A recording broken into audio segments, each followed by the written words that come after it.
to say it's terrible to get old, but it really isn't. Because I'm 72, crippled, and say just about whatever I want to,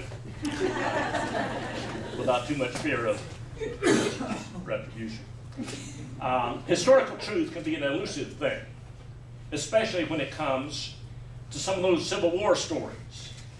One such case is that of the mini-ball pregnancy, and we want to advise our readers right here at the start that their credulity is going to be stretched just a bit before this one is over.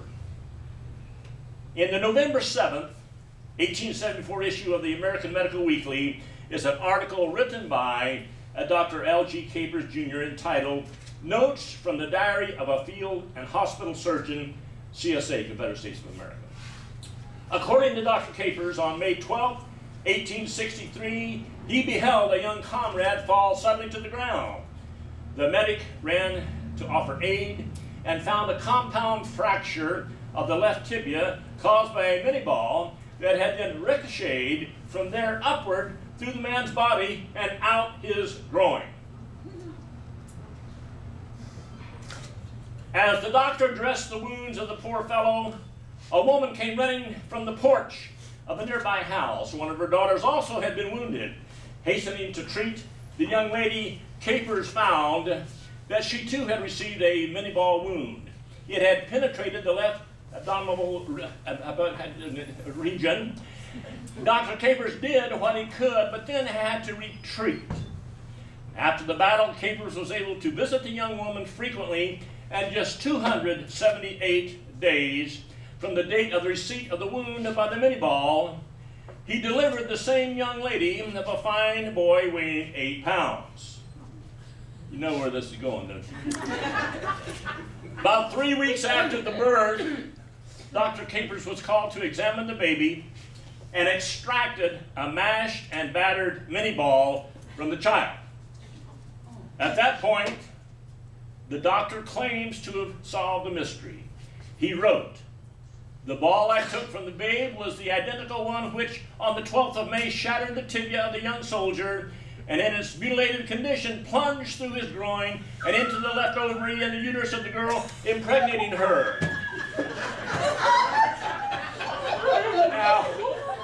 Now, as for the truth of this story, your guess is as good as mine. However, as is pointed out in a Vicksburg, Mississippi museum, if it is true, we suppose that makes the little baby the world's one and only, honest to goodness, son of a gun.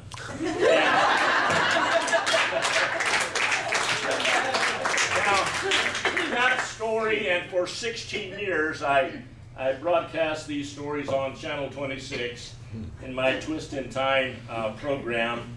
And one day, this investor, actually he owned Dry Creek Land and something company. He said, "I want to invest some money making you an author. Are you willing?" I said, "Sure." He said, "Well, send me some of your stories." So I did. And he formed a publishing company that had only one author. It was History Publishing Group, and he published this book. It has 115 of my stories that I broadcast on television. Well, that went all right. We sold in Costco and Barnes & Noble, and Borders at the time, whatever, you know. He had me bouncing around, even went over to New Mexico and sold some. Then came, I say you wanted another, let's do another one. So then came History Shocking Secrets, and that did all right too. And then finally, History's Outrageous Oddities. All the same, 115 stories of these vignettes of American history from the back pages of the past. And then Barnes & Noble contacted this guy, and he said, "We want to buy," we being Barnes & Noble, "we want to buy that book." And so he sold it to him. Now, I got my little slice, and he got his slice. Here's what Barnes & Noble did with this book.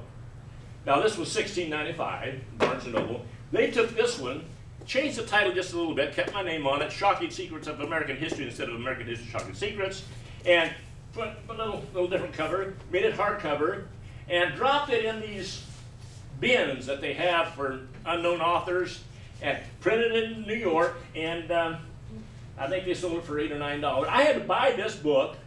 I had to buy my own book at Barnes & Noble when I had just been there on a signing on this book. Well, they sent all these books back. They didn't want those because they had their own, and so that makes it possible for me today to make a donation. I don't know, I think I've got about 25 of these out in the car, and I want to give them to the library, and they can do whatever they want to with them. They might just go ahead and put them out there in the trash can. But I charge a couple bucks for them, or maybe even $5, and set them up there and buy some books with them, or whatever you want to do. I don't care, and I'll leave them with you. And with that, let me just say that I consider myself to be the least among these who are real authors.